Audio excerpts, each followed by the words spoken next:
सच्चिदानन्दरूपाय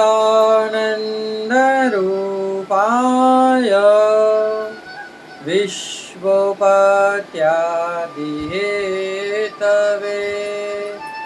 तापत्रयविनाशाय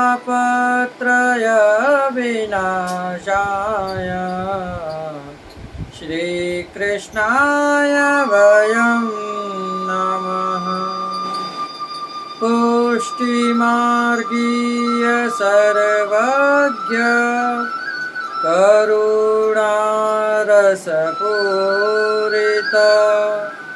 श्रेष्ठफलप्रदाता च तस्मै श्रीगुरुवे नमः। जय श्री कृष्णा। राधे राधे प्रियजनों, दास का प्रणाम स्वीकार करें। आज ये चैतन्य दास आपके लिए एक ऐसी कथा लेकर आया है जिसे सुनकर आपके हृदय में रोमांच उत्पन्न हो जाएगा।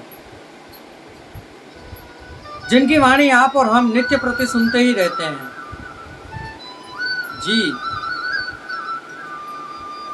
कबीर वाणी। इनकी कथा करने से पहले हम आपसे सिर्फ इतना कहना चाहेंगे कि आपने यदि हमारे चैनल को सब्सक्राइब नहीं किया तो चैनल को सब्सक्राइब करके बेल आइकन बटन को दबा दीजिए। इससे इस दास पर बड़ी कृपा होगी आपकी। और हो सके जितना आप लोगों के पिक्चरों के फिल्मी ये सब कुछ काम नहीं आने वाले हैं, ये हम आपको लिखकर ही बता सकते हैं।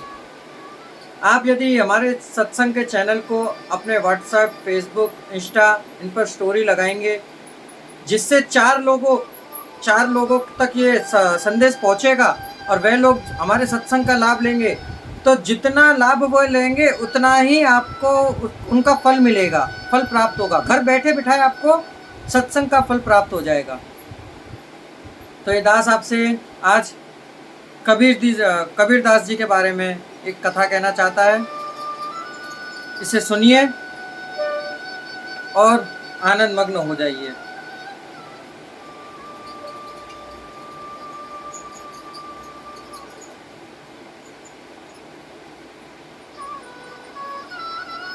चलिए शुरू करते हैं कबीर दास जी का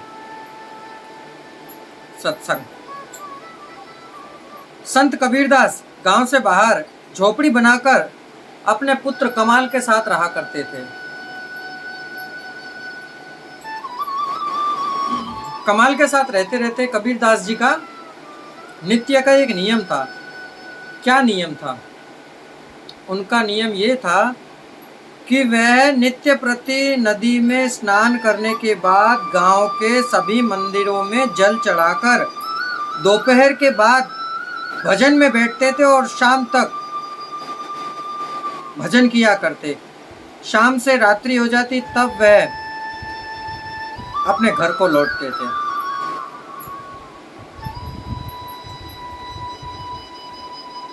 नित्य नियम हर किसी के जीवन में होना अति आवश्यक है। यदि आपने नित्य नियम ऐसा बांध रखा है कि भाई सुबह मुझे उठना है, उठ के दैनिक दिनचर्या के जो कार्य हैं आपके, जैसे दंत धावन करना, फिर स्नान आदि से निवृत्त होकर घड़ी दो घड़ी जप माला लेकर पाठ करना। एक बार आप हमारे कहने से सिर्फ 2 महीने जप पाठ कर देखिए, आप स्वयं चाहकर भी इस पाठ को छोड़ नहीं पाएंगे। बड़ा ही आनंद आता है जब आपके 2 महीने पूर्ण हो जाएंगे। उसके बाद आपके हृदय में एक तेज पुंज प्रकाशित होगा, जिससे आपको यह आभास हो जाएगा कि हाँ, भक्ति तो नहीं प्राप्त कर पाओगे, परंतु आपको इतना आभास अवश्य हो जाएगा कि आपने भक्ति की चरम सीमा यानी कि भक्ति की लाइन पर आपने पैर रख दिया है। अब आप उस पथ पर चले जाएंगे। परंतु 2 महीने नित्य करने हैं। अब ये नाटक नहीं करने आपको कि 4 दिन करी और 5वें दिन बोल दिया कि हमें तो कार्य है तो हम नहीं याद रखेंगे। आप जिस प्रकार नित्य भोजन करना नहीं भूलते हैं, जिस प्रकार दैनिक के कार्य, नित्य के कार्य करना नहीं भूलते हैं, वस्त्र पहनना नहीं भूलते हैं, शौच आदि से निवृत्त होना नहीं भूलते हैं, उसी प्रकार आपको नित्य माला करना भी नहीं भूलना है। फिर आप बोलते हैं कि हमारे ऊपर पीड़ा आ रही है, हमारे ऊपर संकट आ रहा है। तो ये सब कहाँ से? ये सब वही उन्हीं कार्यों की वजह से आ रहा है। आप जितना पुण्य अर्जित नहीं कर पाते, जितना इनके साथ खिलवाड़ मत करिए, धर्म के साथ खिलवाड़ मत करिए। यदि आपसे नहीं हो रहा है तो मत करिए, नाम जप का आश्रय लीजिए। सुबह सुबह स्नान आदि से निवृत्त होकर नाम जप करिए। क्यों? कि हमने आपको पहले भी बता रखा है, कलयुग केवल नाम आधारा, सुमर सुमर नर उतर ही पारा। क्यों? कि मेरे ठाकुर जी, मेरे नारायण, मेरी राधा रानी की भक्ति उन्हीं दीन बंधु दुख हरता को सबको प्राप्त होती है जो हृदय से दुख पाते हैं। तन मन से दुख पाने वाले तो बहुत है इस सृष्टि में, परंतु किसी को क्या ऐसी पीड़ा हुई है कि क्या मेरे नाथ मुझे दर्शन क्यों नहीं देते? क्या प्रभु के विरह में कभी 2 मिनट अश्रु बहाए हैं? नहीं। ऐसे लोग नास्तिक होते हैं, जो प्रभु की स्वरूप के दर्शन करने के बाद भी जिनके अश्व नहीं गिरते, जो साक्षात स्वयंभू प्रकट हुए प्रभु को देखने के बाद भी जिनके आंखें ओझल नहीं होती, ऐसे ऐसे ही दुष्टों का बोलबाला है प्रियजनों इस कलयुग के अंदर। सत्य हमेशा पीछे होगा। क्यों? कलयुग में कहा गया है ना कि धर्म के 4 पैर थे, उनमें से 3 पैर टूट चुके हैं, सतयुग, द्वापर और त्रेता में। अब एक पैर के ऊपर कलयुग इस टाइम खड़ा हुआ है। धर्म है, परंतु कुछ बड़े बड़े संत महाजन महापुरुषों उनकी वजह से, जैसे सबसे पहला नाम श्री परम पूज्य प्रेमानंद महाराज जी, द्वितीय नाम श्री मलुक पीठाधीश्वर वाले राजेंद्र प्रसाद दास जी, तृतीय नाम श्री इंद्रेश उपाध्याय जी, चतुर्थ नाम श्री बागेश्वर बालाजी धीरेन्द्र कृष्ण शास्त्री जी, पंचम रमेश भाई ओझा जी। ये ऐसे ऐसे षष्ठ हमारे गुजरात में, सौराष्ट्र में श्री डॉक्टर महादेव प्रसाद शास्त्री जी। फिर एक हमारे परम मित्र हैं 2, जिनमें से एक जूनागढ़ के रहवासी केतन भाई पेराणी जी और शंभू प्रसाद भट्ट जी, ये हमारे परम मित्र हैं। तो इन लोगों के द्वारा ही इस कलयुग का संचालन हो रहा है। हम तो इन सबके दासत्व की प्राप्ति करना चाहते हैं। ये अगर प्रसन्नचित होकर दोनों अपने हाथों को हमारे मस्तक पर रख दे तो हमारे तो इस देह का उद्धार हो जाएगा। आप स्वयं हमारे मस्तक पर हाथ रख दे तो हमारा तो देह का उद्धार हो जाएगा। यदि आप हमारा सत्संग नित्य सुनते हैं तब तो कबीरदास जी का ये नित्य का नियम था कि नित्य मंदिरों में जाकर वह जल चढ़ाया करते, और वहां से जब वह दोपहर में फ्री हो जाते, मतलब सब पूजा पाठ से निवृत्त हो जाते, उसके बाद में अपने घर पे लौटा करते रात्रि के समय। एक समय एक जमींदार का एक पुत्र था जिसकी मृत्यु हो गई। गांव के कुछ लोगों ने बताया कि अपने गांव के बाहर एक संत रहते हैं, उन संत के पास जाइए, वह संत आपके पुत्र को अवश्य जीवित कर देंगे। संत कबीरदास जी तो वृद्ध हो चुके थे, वे जा नहीं सकते थे, उनका पुत्र कमाल वही था। जमींदार और ये सब रोते बिलखते हुए वहां पहुंचे। कमाल ने देखा ये सब रोते हुए आ रहे हैं, क्या बात है पूछी। उन सब ने पूछा संत कबीरदास जी कहाँ हैं? उन्होंने कही वे तो इस समय मंदिरों में जल चढ़ाने के लिए गए हैं और रात्रि के समय देरी से लौटेंगे, क्योंकि उनकी अब उम्र वृद्ध हो चुकी है, इसलिए उसके कारण वो चल नहीं सकते हैं, आराम आराम से आते हैं। उन्होंने कही हमारा पुत्र मर चुका है, इसे जीवित करना है। कमाल जी को बड़ा आश्चर्य हुआ कि पिताश्री की वाट देख रहे हैं इसे जीवित करने के लिए। उन्होंने आव देखा ना ताव देखा, घर में गंगा जी विराज रही थी। उन्होंने उस मृतक शरीर की 3 प्रदक्षिणा की और 3 प्रदक्षिणा में उन्होंने राम राम राम इस मंत्र का उच्चारण कर 3 बारी गंगाजल मुख में पधराया। जैसे ही तीसरी बारी गंगाजल पधराया और राम नाम लिया, तब वह मृत व्यक्ति जीवित हो गया। वहां से संत कबीरदास जी को किसी ने कही थी, गांव के लोगों ने, कि आपके कुटिया पर जमींदार जी पधारे हैं, उनके पुत्र का निधन हो गया है। तो वे रुदन करते हुए आपकी कुटिया पर पहुँचे, आप जल्दी वहाँ पहुँचिए। कबीरदास जी क्या देखते हैं, वह रास्ते में आ रहे हैं तो वहाँ सामने से तो नाचते हुए कुछ लोग आ रहे हैं कि मुझसे तो ये कहा गया था कि भाई वहाँ पर जमींदार का पुत्र का निधन हो चुका है, पर ये तो नाचते हुए आ रहे हैं। जैसे ही वे वहाँ पहुँचे, क्या देखते हैं कि कमाल जी ने उन्हें जीवित कर दिया। अब कमाल जी को अहम आ गया। क्यों? साधना और साधना के अंदर कभी घमंड नहीं होना चाहिए। यदि आपके अंदर भक्ति है तो आपको लेस मात्र भी घमंड नहीं करना चाहिए। कबीरदास जी पहुंचे, कमाल से पूछा क्या बात हुई। कमाल ने कहा, पिताश्री आप 4 धाम की यात्रा के लिए निकलना चाहते थे ना, अब आप जाइए, यहाँ का काम छोड़ दीजिए, अब मैं सब कुछ संभाल सकता हूँ। तो बोले अच्छा, क्या क्या कर सकते हो? तो बोले बस वही सब कुछ, बीमार को सही, दीन दुखी को सुखी और मृतक को जीवित, अब ये सब कुछ मैं संभाल लूंगा। आप तो चिंता मुक्त हो जाइए और यहाँ से यात्रा देशाटन के लिए निकलिए, यात्रा करिए आइए 4 धाम की। कबीरदास जी समझ गए कि साधना के बीच इनको घमंड ने घेर लिया। कबीरदास ने कहा ठीक है, मैं एक संत सम्मेलन रखना चाहता हूँ, जाने से पहले मैं संत भोजन कराना चाहता हूँ। तो तुम एक काम करो, मैं तुम्हें एक चिट्ठी लिख कर देता हूँ, जिन जिन संतों के पास मैं तुम्हें भेजूँ वहाँ जाकर मेरी तरफ से आग्रह पूर्वक उन्हें निवेदन करना और विनंती करना कि आप हमारे संत सम्मेलन और सत्संग में अवश्य पधारें। उन्होंने कही ठीक है।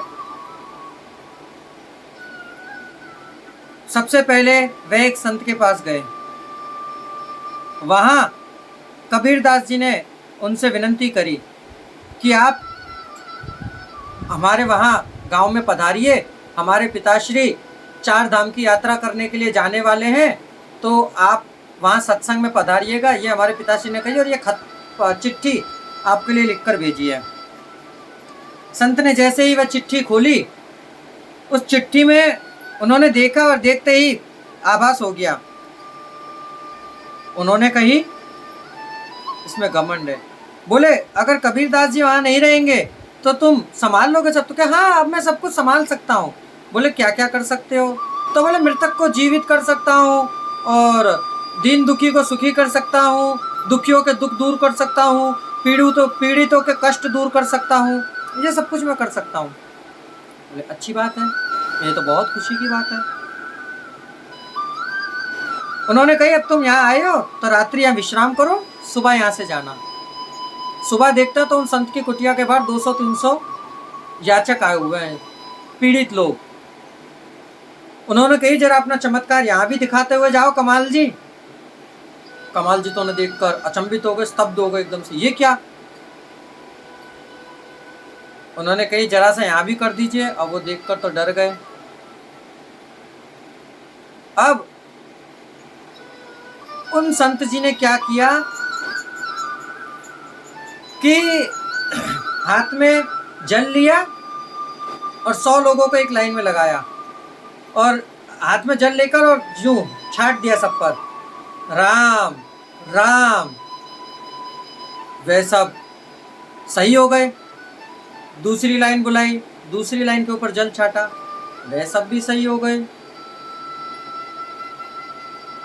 कमाल जी को कुछ समझ में नहीं आया। उनको इतना आभास हुआ कि मैंने कल उस व्यक्ति की 3 प्रदक्षिणा की और तीनों बार राम राम का उच्चारण किया, 3 बार गंगाजल छिड़का, तब जाकर वो मृत व्यक्ति जीवित हुआ। इन्होंने ना प्रदक्षिणा की ना कुछ किया, सिर्फ 2 बार राम नाम में इनको सच अच्छा कर दिया।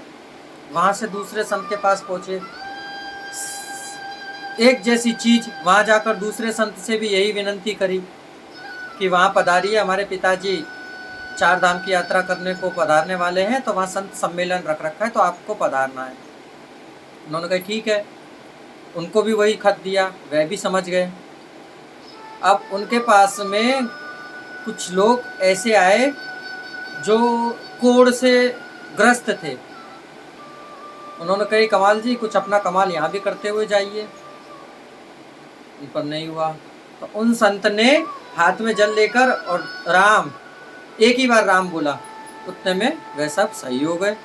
कमाल जी को बड़ा अचंभा हुआ कि ये क्या। पहुंचे तीसरे संत के पास। अब जब तीसरे संत के पास पहुंचे तो वहां एक मृत व्यक्ति आया उन संत के पास में, और कमाल जी के देखते ही देखे उन संत ने सिर्फ बोला रा, इतने में वो मृत व्यक्ति खड़ा होकर चलता बना। कमाल जी को बड़ा अचंभा हुआ, बड़ा आश्चर्य हुआ कि मैंने 3 बार प्रदक्षिणा की, 3 बार गंगा जल छिड़का, 3 बार घूम घूम के उनको राम नाम का उच्चारण किया, तब जाकर वो मृत व्यक्ति जीवित हुआ। परंतु इन्होंने तो सिर्फ राम पूरा बोला भी नहीं और वो व्यक्ति जीवित हो गया। रा, इतने में मेरी साधना कैसी और आप इन संतों की साधना कैसी। परंतु संत है ना, संत समझ जाते हैं। संत कबीरदास जी की लिखा हुआ खत क्या लिखा था, उस खत में आप सुनिएगा। कबीरदास जी ने लिखा था, कमाल जायो कपूत कबीर को कुल गयो डूब। कमाल जायो कपूत, जो मेरा पुत्र कमाल है जाया हुआ ये कपूत निकला। कबीर को कुल गयो डूब, कबीर जी का कुल जो था वह डूब गया। क्यों? के साधना के अंदर उन्हें घमंड आ गया। अब कमाल जी कबीरदास जी के पास पहुंचे और जाकर चरणों में गिर पड़े और बड़ी यातनाएं की कि पिताश्री मुझे क्षमा कर दीजिए, मुझे माफ कर दीजिए, मुझ पर बहुत बड़ा मुझसे अपराध हो गया। जो मैं अपनी साधना को इतना समझ बैठा था, ये भूल गया था कि ये सब साधना तो आपका ही कमाल है, गुरु चरणों का प्रताप है, गुरु कृपा ही केवल अब मुझे सब ज्ञात आ चुका है अब। परंतु अब ये आप भी जानते हैं और हम भी जानते हैं कि संत कबीरदास जी के पुत्र को सिर्फ घमंड हुआ तो आज इस कलयुग के अंदर उनके पुत्र को कोई नहीं जानता। उसी प्रकार यदि आप सदमार्ग पे चलेंगे, सदाचरण करेंगे, नित्य नियम से पाठ नाम जप करेंगे, तब आपको भी इस कलयुग में जाना जाएगा। प्रियजनों, सबसे पहले गुरुवाणी पर नियम रखें। गुरुवाणी जो होती है ना, बड़ी ही प्रिय होती है। गुरु जो भी कहते हैं वो हमारे हित के लिए ही कहते हैं। इसलिए गुरु की वाणी पर भरोसा रखें और गुरु चरणों में अपना आश्रय दृढ़ बनाए रखें। इसलिए कहते हैं ना, पुष्टिमार्गीय सर्वज्ञ करुणारस पूरित श्रेष्ठ फल प्रदाता च तस्मै श्री गुरुवे नमः। श्रेष्ठ फलों को प्रदान करने वाले ही गुरुजन हैं। श्रेष्ठ फल प्रदाता च तस्मै श्री गुरुवे नमः। तो गुरु ही श्रेष्ठ फल प्रदान कर सकते हैं। तो प्रियजनों, गुरु के ऊपर विश्वास रखें। तो अब इस दास को आज्ञा दीजिए, कल फिर एक नई कथा के साथ मुलाकात होगी। जय श्री कृष्णा, राधे राधे, जय जय श्री राधे।